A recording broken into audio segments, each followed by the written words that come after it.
Nora Ephron, who died this week. Well, back in the 70s, the BBC embarked on an ambitious plan to record all of Shakespeare's plays for television, a project that took 8 years to complete. That seemed to sap the Beeb's enthusiasm for broadcasting the Bard for decades, though things have perked up in recent years with David Tennant's Hamlet and Patrick Stewart's Macbeth, both receiving imaginative stage-to-screen makeovers. This summer, 4 of the history plays are on their way to BBC Two as part of the Shakespeare Unlocked season.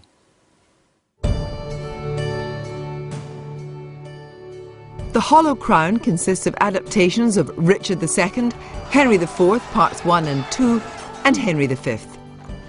The unifying theme is monarchy, the political struggles and the personal cost of gaining the crown, which can often prove a hollow victory. For this Herculean task, directing duties have been divided between Rupert Goold, Richard Eyre and Thea Sharrock, who took on the challenge of Henry V.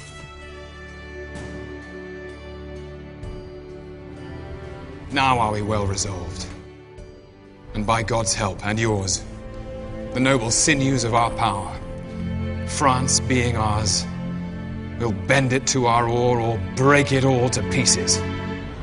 The more I read it and the more I thought about it, the more this play for me is a play about war, and it's a play about, essentially it's about one man's journey through learning to be a king, not knowing how to do it, not knowing what the next thing he's going to have to deal with is going to be, particularly given the history, you know, the how that he is in Henry IV's 1 and 2.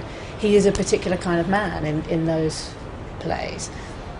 By the time he gets to Henry V, he is already king, and he's got all of these choices ahead of him. The template for the traditional rendition of Henry V on film was delivered first by Laurence Olivier and then Kenneth Branagh. And Thea Sharrock resisted the temptation to update this kingly tale. It's very much a period piece, but I wanted, particularly with the costumes and again the design, for it to have a modern day aspect to it. I've got Tom Hiddleston playing Henry V. I don't want to have a bowl haircut. I want him looking good. So, you know, I want him in delicious, kind of tight-fitting leather jackets. Yeah, that's what I, you know, because I want people to look at it and want to keep watching. I don't need him in tights. You know, we can still make the point. So he's got very nice leather trousers in mine. With a contemporary audience in mind, certain scenes took on a particular significance for Sharrock. There's a famous moment that Olivier obviously left out, which is the killing of the soldiers. Now, in any day and age, that's a terrible thing to do. We'll cut the throats of those we have, and not a man of them that we shall take shall taste our mercy. And what I tried to do, because that scene is so important to me, was to try and contextualise that. So, just before he does that, he's told that his hero, essentially, has died, and he goes absolutely ballistic. So has this new vision of Shakespeare's plays brought a fresh take to the Bard, or is it once too often unto the breach? Well, you know, very mixed fortunes last time the BBC did Shakespeare, constrained by the studio and none of those constraints. Does this show that you can bring Shakespeare successfully to television? Absolutely. It's in a way the opposite of Killer Joe. I mean, these are stage plays, all shot on location, and I think that's the key, because there were the wobbly sets and actors that weren't the right age for the previous series of Shakespeare's. I thought they were both stunning, terrifically directed. If I had to give one the edge, I'd say the Rupert Goold Richard II was sort of took bigger risks. I thought the Ben Whishaw as Richard II, who was channeling the spirit of Michael Jackson down to the little monkey that he had, I thought was one of the most outrageous and stunning performances of Shakespeare that I've ever seen. And unfortunately, they'll never be able to make a feature film of Richard II because it's not going to be a big crowd pleaser. So this is actually the best you're ever going to see. You know, on television, the best film of Richard II you're ever going to see. But just to stick with that Richard II point, the Ben Whishaw calibration of that between vague, mad, you know, dangerous, it was so, it was just brilliant. Yeah, you realize that he's actually very bright, but he plays the fool, he plays the Christian martyr, he plays the camp, at one point he sort of plays Lawrence of Arabia. There's a scene on the beach, which is a kind of Lawrence of Arabia with water. No, I'm afraid I have to. Didn't you think it was wonderful? Look, the good points about it was it looked great. They made Shakespeare's dullest plays work on television, which is a great feat. But actually, there were sort of fundamental, and the acting's amazing. You get Patrick Stewart there, who delivers this, that speech about this precious stone in the Silver Sea, and it puts the hairs on the back of your neck up. It's great. But actually, there was this real sort of sub-Peter Greenaway feel to the whole thing that really annoyed me. The whole portrayal that Richard II was this kind of Saint Sebastian-loving kind of homoerotic martyr was just absolutely nuts. Well, you've got to have a take on it, don't you? Yeah.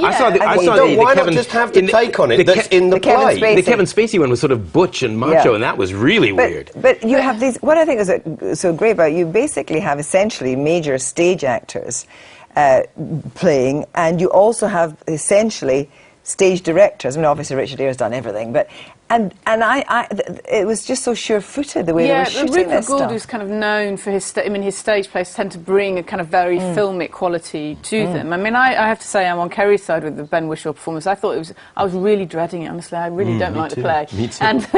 And I thought he was amazing. He was like Quicksilver. He made me like dislike him and then absolutely sympathise with him. When they handed the crown over, that was the most the performance is great, astonishing but the thing. direction is just really crass. There are moments of when you see this, when you see Richard's wife and she's represented by an egg yolk, this broken egg yolk of a barren woman, and you see this whole thing of Saint Sebastian, which is, why is he a martyr to his sexuality? You make the battle lines about sexuality rather than about his vanity and his stupidity, this idea of the divine right to rule versus this more realpolitik approach. You don't actually get a sense of him bringing about his own downfall through his stupid mistakes. I think you do very. I think that throws that away. This is clearer to me than any stage production I've ever seen. Well, I was going to say, it was crystal actually, clear. physically, the clarity. Well, this is often, you're in the theatre and you're not quite getting everybody. It